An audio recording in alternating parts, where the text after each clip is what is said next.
On en parle avec l'historien et auteur de Et on noya les Algériens chez Passagers clandestins, Fabrice Risseputi. Bonjour à vous, merci d'être avec nous sur France Bonjour. 24. Bonjour. Les relations sont glaciales entre l'Algérie et la France, notamment depuis les propos rapportés par le journal Le Monde d'Emmanuel Macron sur la rente mémorielle instrumentalisée par le pouvoir algérien. Les deux présidents vont d'abord se rendre au monument des martyrs, au lieu de la mémoire algérienne de la guerre d'indépendance. Est-ce que c'est une manière de calmer les frictions? Est-ce que c'est l'occasion pour Emmanuel Macron de revenir sur ses propos? Oui, alors écoutez, les frictions auxquelles vous faites allusion étaient des frictions soigneusement calibrées et calculées de la part de l'Élysée, qui entendait manifester son mécontentement à propos de dossiers dont on ne sait pas toujours tout, hein, et voilà. Bon, donc cette visite-là, écoutez, tout le monde a compris, semble-t-il, qu'il s'agit surtout, essentiellement, d'aller chercher du gaz, hein, en tout cas de contribuer à arranger la situation de l'approvisionnement en gaz français. Vous avez entendu ce citoyen algérien qui semble avoir compris la même chose tout à l'heure. Alors, il est possible et assez vraisemblable qu'à nouveau, les questions mémorielles relatives à la colonisation et à la guerre d'Algérie soient utilisées, cette fois non pas pour refroidir les relations, mais pour les réchauffer. Alors justement, Voilà. comment est-ce qu'on peut les réchauffer de ce point de vue-là? On sait que Benjamin Stora, à l'origine du rapport, est également du voyage, mais que son rapport, finalement, avait été plutôt accueilli froidement à Alger. Oui, écoutez, bon, il est difficile de parler à la place des Algériens, hein, qui ne sont pas un bloc homogène, etc. Mais moi, ce que je sais, en tout cas, de par ma pratique d'historien en relation avec des témoins sur certains crimes commis par l'armée française durant la guerre d'Algérie, c'est que ce que réclament un grand nombre d'Algériens, c'est tout simplement que la France reconnaisse, une fois pour toutes, si j'ose dire, la vérité. Toute la vérité et rien que la vérité. Et qu'elle cesse de faire des petits pas dans différentes directions en fonction des intérêts électoraux, diplomatiques du moment,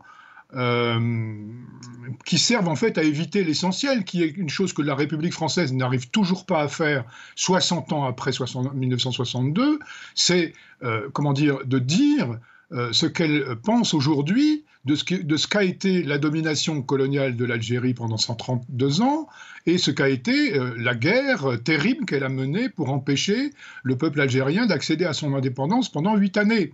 Voilà. Et tant que ça ne sera pas fait, eh bien, on en restera à des petits jeux qui sont tout de même assez comment dire, qui sont presque indécents, étant donné la gravité et le sérieux des choses dont on parle, des choses qui sont établies par une énorme quantité de travaux historiques depuis 20 ou 30 ans en France, en Algérie et dans le reste du monde, et qui n'arrivent toujours pas à être dites. Alors, le président Macron à Alger, il va être pris dans une contradiction qu'on connaît bien, c'est-à-dire, là, ici, la volonté d'apporter un petit peu, de faire des avancées à nouveau en matière de reconnaissance sur les faits dont je parlais, et en même Avec temps, justement cette visite de ce monument des martyrs, oui, qui est tout mais de en même même un temps, symbole important.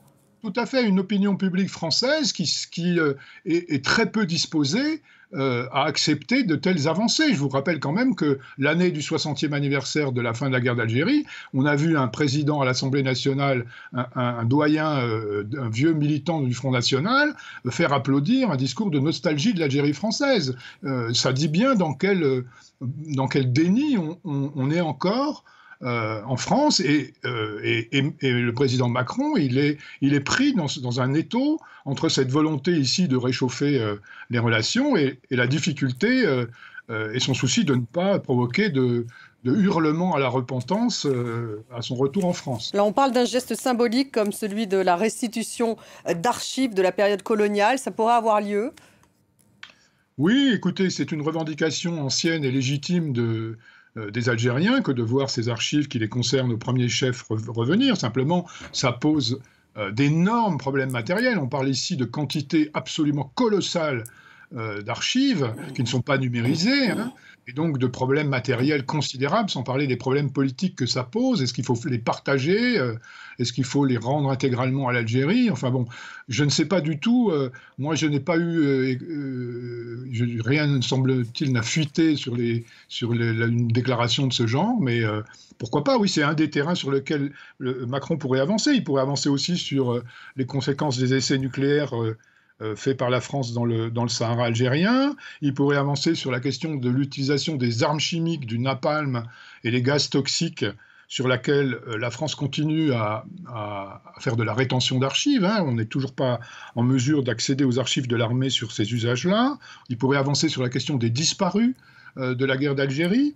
Le fils de Maurice Audin, Pierre Audin, a lancé un appel à ce qu'il y ait une collaboration franco-algérienne pour la recherche des corps des gens qui ont été enlevés et assassinés par l'armée française. Bref, les dossiers sont extrêmement nombreux. Les dossiers sont nombreux. Alors juste une dernière question sur la présence du grand rabbin de France, Haïm Corsia, qui finalement a été testé positif au Covid-19, donc ne va pas se rendre à Alger. Il a dû renoncer à la dernière minute à faire ce voyage. C'était une première qu'une telle visite.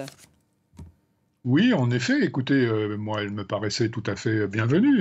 Je crois que, en plus, ce rabbin est d'origine algérienne. Voilà, j'ai pas de commentaire particulier à faire là-dessus. Hein.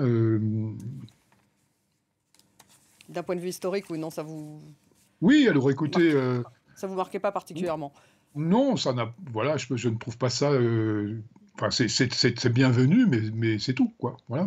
Merci beaucoup d'avoir été avec nous, en tout cas. Fabrice Risseputi, historien, auteur de « Et on noya les Algériens », c'est aux éditions Passagers clandestins. Merci bien.